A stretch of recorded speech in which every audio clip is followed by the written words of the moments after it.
Hello and welcome to your Jersey immediate post-match reaction video brought to you in association with our partners at Forest Precision Engineering. I am your host Dougie and I'm delighted to be joined by my mate Rob.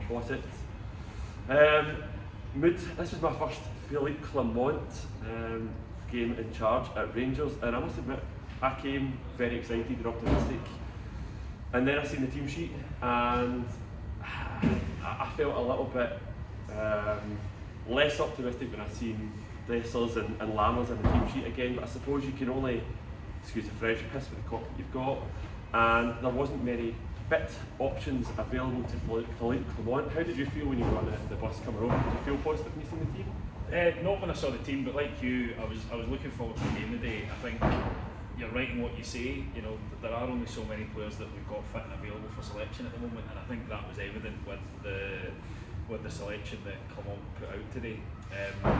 I think it's going to take time, and I think we as fans probably need to be a little bit realistic. There's probably going to be more performances like today than there are against Hibs, and we just need to kind of get behind the team.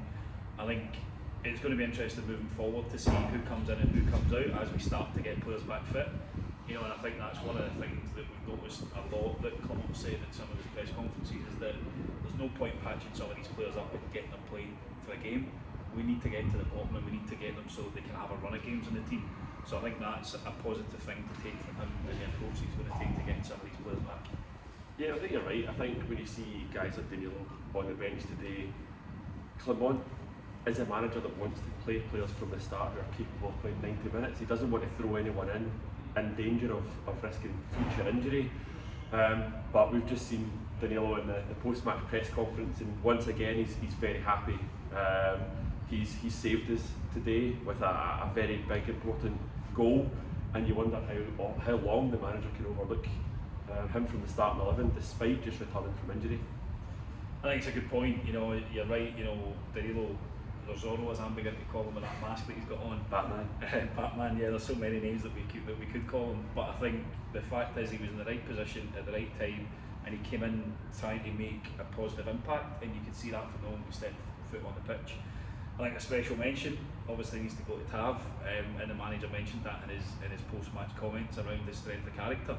The fact that he was still pushing forward and whipped in the best ball of the day after so many being overhit or underhit today.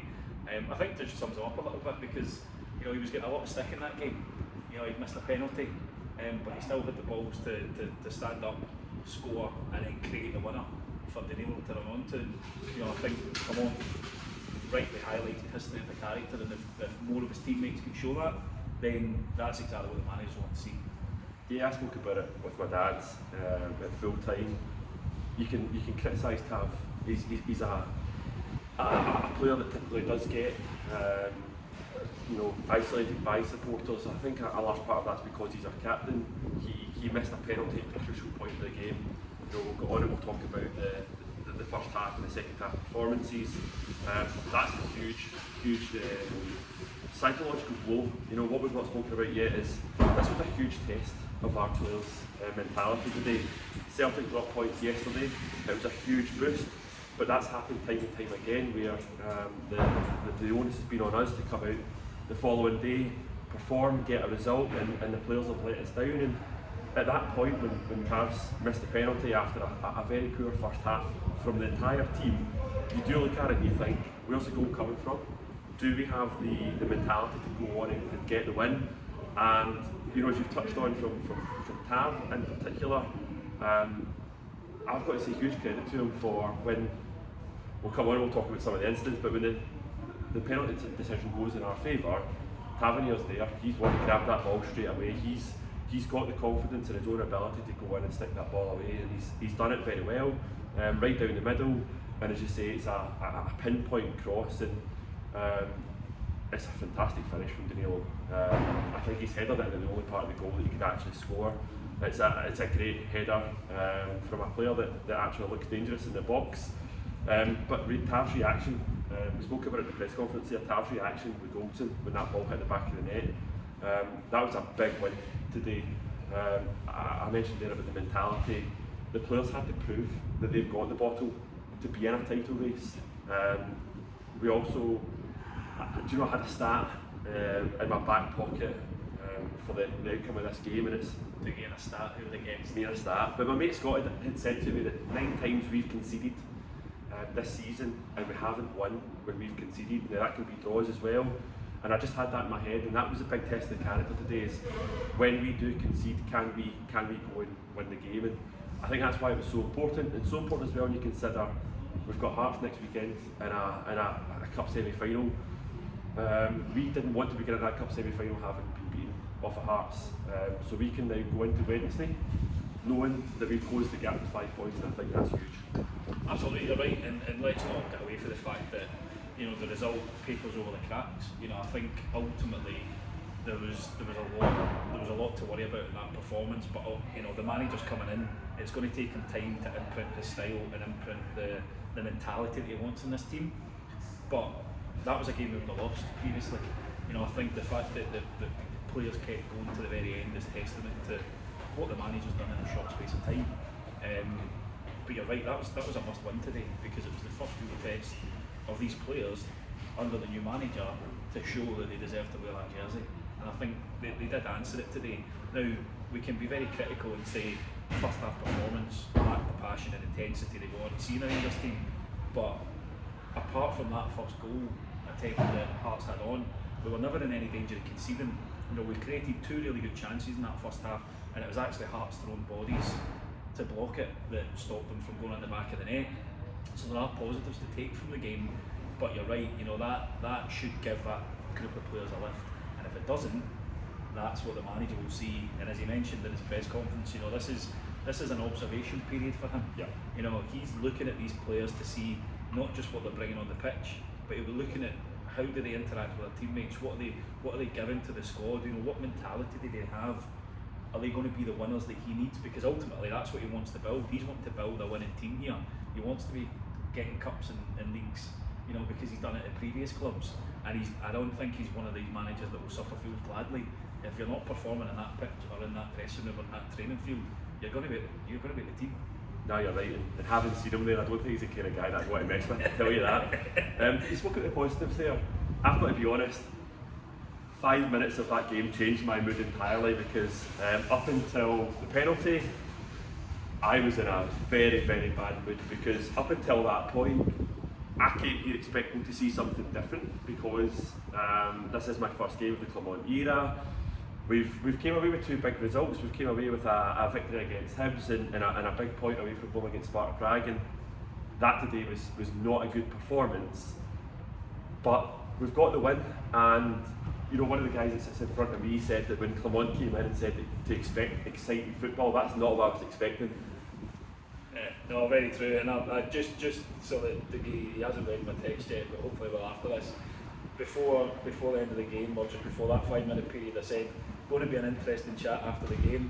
We've been absolutely shite. So I think from a mindset change point of view, you're absolutely right there, Dougie. You know, I think going absolutely tonto up in the back of the Sandy Jardin, I haven't done that in a while, because that result meant more than the performance today. You know, it's the first real test that we've seen this new team and this new manager face, and it was heading the same way as all the other tests that we've previously had, where we've came close and we've just gifted, you know, gifted Celtic the chance to stay 8 point clear. But today we actually managed to close the gap for a change, which is going to make all the difference come the rest of the season, because 5 points isn't surmountable. Yeah. We've turned that over in shorter spaces of time, you know, and if we can continue to focus like the manager and the team are talking about, next game, and we keep putting our run together, then anything can happen. I'm not going to say we're going to go and win the league, but we can certainly run them close, you know. And I think that's what we need to realise, that at the moment performances are probably going to take a bit of a back seat in the short term. It's the results that really are important. Listen, drop points there and the league's over. Yeah, it's as simple as that. Yeah. You know, we spoke about the positives. Let's just chat for a second on the negatives, right? Because we've got the win, we've got the 3 points, we've closed the gap to 5 points. Negative, so first half, for me, there was a lot of familiar sights. We conceded an early goal. Clement swore when he described the early goal being conceded. For me, the goal was too easy, far too easy. There was 2 incidents you could point to, but you could point even further back than that. I think Tash should be doing a lot better to stop the ball. But one of the big criticisms I have of Yilmaz in particular is his height. And I think he was showing up there, his lack of height. I don't know why it was him. I know he's a fullback. I don't know why it's him. I think Shankland's peeled off onto him deliberately. Smart play from a striker that Clement spoke about in his pre-match press conference, because he was familiar with him, having played over in Belgium and for one of the clubs that Clement's managed. But I think we should be defending that a lot better. I totally agree, but I think my view on that is that you've just got to doff your cap to Shankland in that situation. You know, isolating Yilmaz, because he did it again in the second half and cut a beautiful ball across, that if a Hearts player had been there, it would have been a tap-in.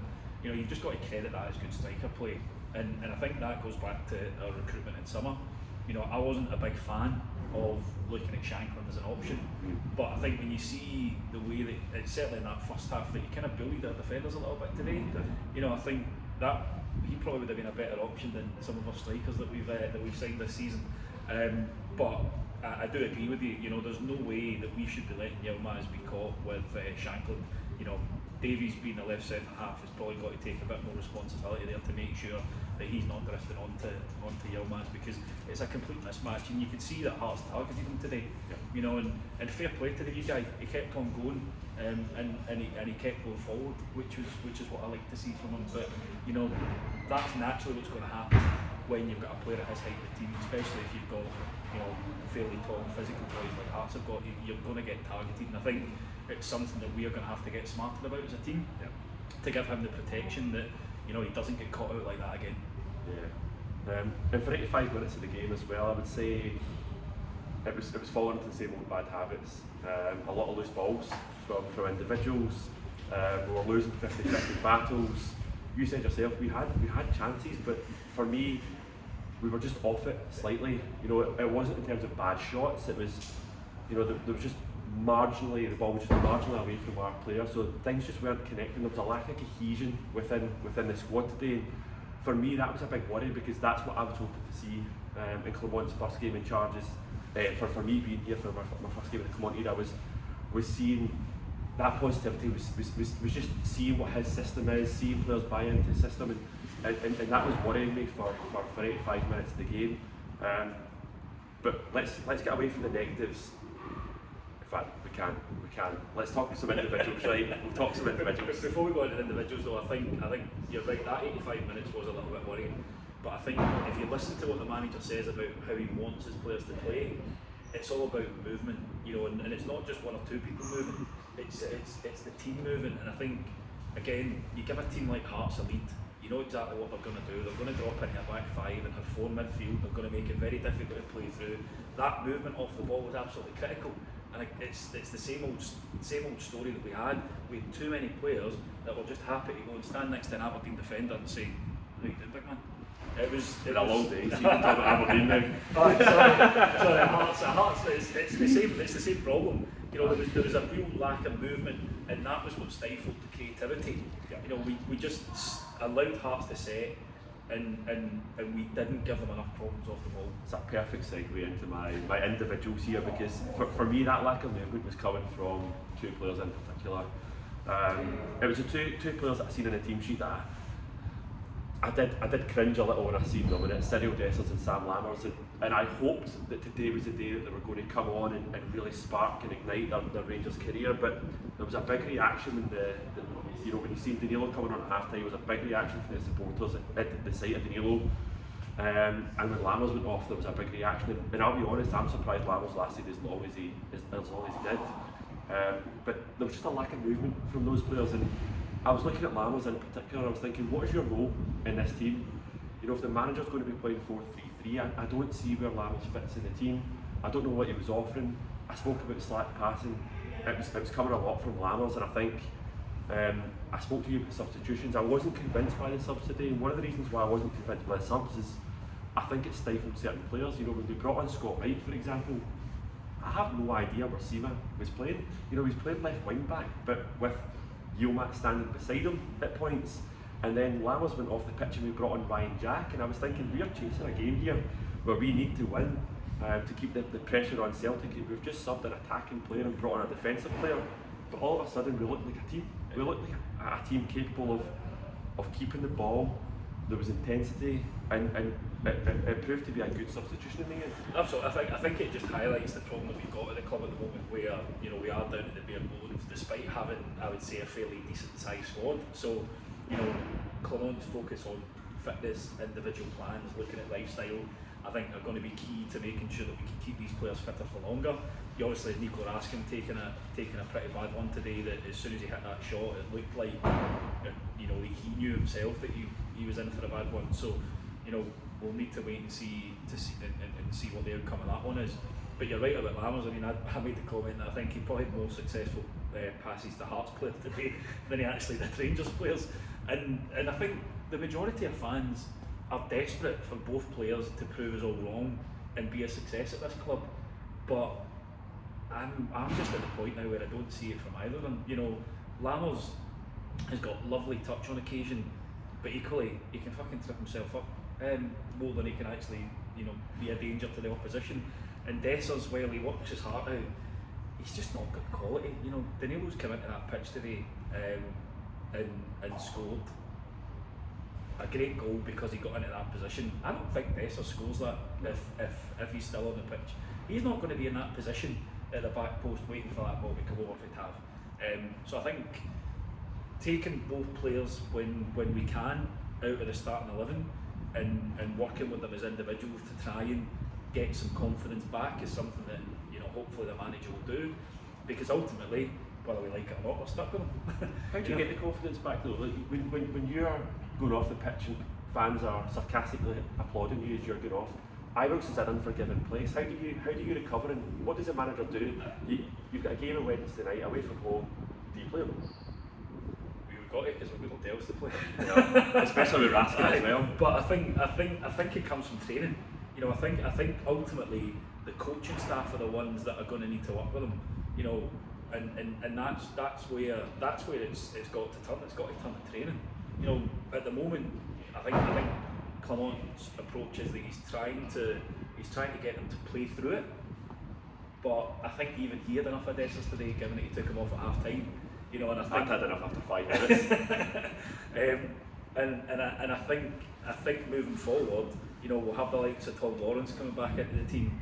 Danilo will be fit, he'll be starting. Cantwell will likely take Lammer's role in the middle of the pitch behind the striker, where he's probably a hell of a lot more effective than he has been out on the right hand side just now. And you can see that he's still being managed. The manager spoke about the reaction to his substitution, because again that was more to protect him than it was because he was playing badly. And we cannot afford for a guy like Cantwell to be out for another 5-6 weeks. And so we've got to kind of wrap him up and cut him roll a little bit to get through the next few games, get him back to fitness so that he can actually get back to playing his best. Good point. Right, we'll call it there. It's a flagship show on tonight, as always, 9:30. I'm not actually sure who's on it, but hopefully by then you'll get a bit more detailed analysis. One of those, actually before you go, one of those bits of detail that I'm hoping they focus in on is just a comment from Stephen Naismith around the penalty decision. Obviously, it went to VAR. I'll be honest, Connor Goldson looked like he thought it was a Stonewall penalty from the minute he was brought down. I thought it looked like a penalty. Stephen Naismith said that there was an obstruction made by John Lundstrom on the Hearts player before it got to Goldson, and he thinks it shouldn't have been a penalty. So hopefully we'll get a bit more analysis from the guys tonight, particularly focusing on that. By then, hopefully I'll have been able to see it back and make my own call. But that's enough from us just now. Thank you very much for being on. Thank you, Dick. And cheers everyone. See you folks.